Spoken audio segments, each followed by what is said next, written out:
Good morning, children.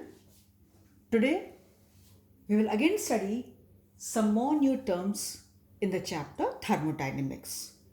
Let us see first here today enthalpy of fusion. Enthalpy, we show it by H, and we always measure enthalpy change, so we call it delta H. So it is delta H when 1 mole of a substance, solid, changes to liquid at its melting point. Very simple thing. Simply delta H when 1 mole of a solid changes to liquid at its melting point. Nothing very special, nothing difficult here. Next is enthalpy of vaporization. As the name is indicating, it is delta H when 1 mole of liquid changes to vapor at its boiling point. Simple. Similar lines. It is delta H when 1 mole of a liquid changes to vapor at its boiling point. Next is enthalpy of sublimation. What is this, children? You know what is sublimation? Conversion of solid directly to gaseous form, or it can be vice versa also. But normally we have solid going to gas. That we commonly call sublimation. So what is enthalpy of sublimation? It is delta H when 1 mole of solid directly changes to gas at temperature below its melting point.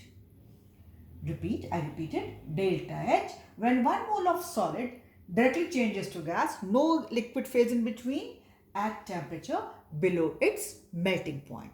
Children, you might have seen naphthalene balls. You keep it somewhere in your cupboards, almirahs, etc. And you see the smell is there. Because what happens initially, naphthalene balls were quite big in size.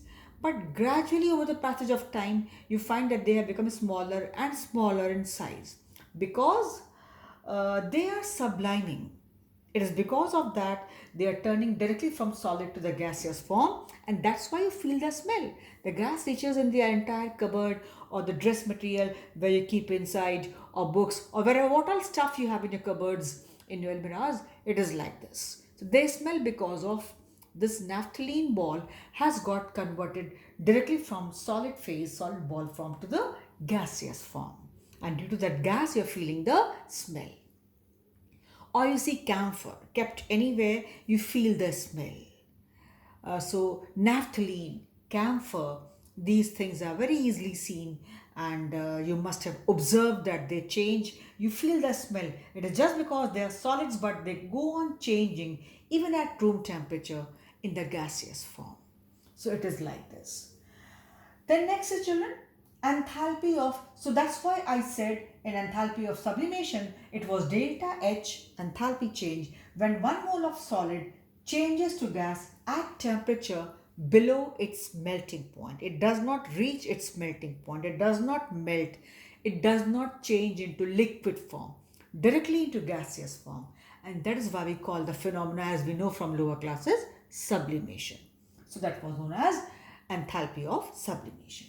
Then comes enthalpy of transition from one allotropic form to the other. And we know allotropes are only of elements, not of any substance, not of any compound. Substance here is your element, not compound. Compounds do not have allotropes. Elements have allotropes.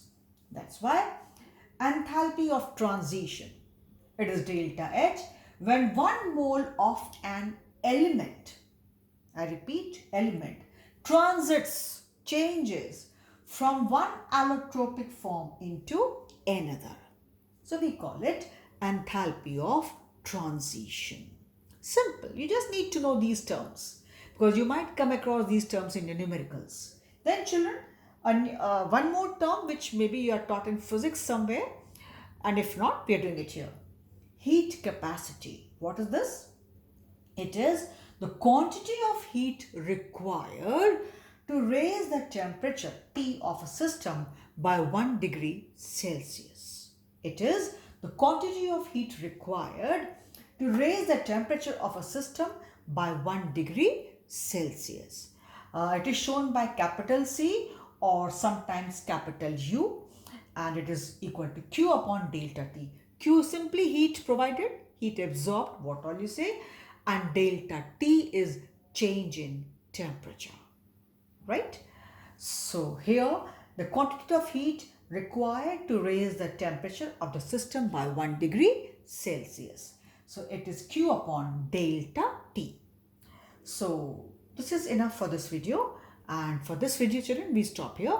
I simply had to tell these terms. They're simple, you need to know. Go through these terms once again and it will be clear. So for this video we stop here.